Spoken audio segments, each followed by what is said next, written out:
వాక్యం తెలిసినంత మాత్రాన సాక్ష్యం లేకపోతే ఆ వ్యక్తి యొక్క వాక్యం పనిచేయదు అనేమాట.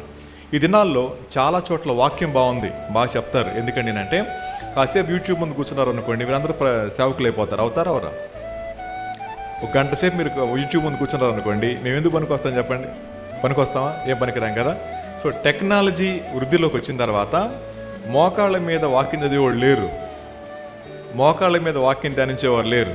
సరే, వాక్యం మోకాళ్ళు అయిపోయినా పర్లేదు, ధ్యానం చేసుకొని ప్రభు దగ్గర కనిపెట్టి ప్రార్థన చెప్పేవాళ్ళు లేరు. ఏం చేస్తారు చెప్పండి? టపటప కొట్టేస్తా ఉన్నారు, వాక్యం వచ్చేస్తూ ఉంది. ఒకసారి ఒక సేవకుడు ఇద్దరిని కలిసి పరిచర్యకి వెళ్ళాం.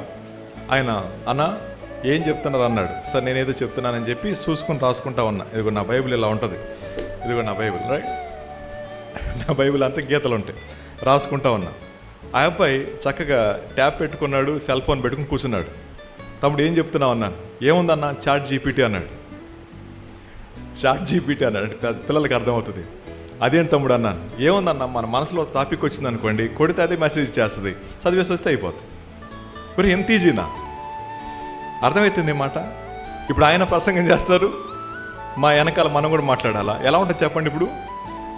అంటే నేటి దినాన్న సాక్ష్యం కోల్పోవడం కారణం ఏంటండి అంటే వాక్యాన్ని వాక్యంగా స్వీకరించకపోవడమే.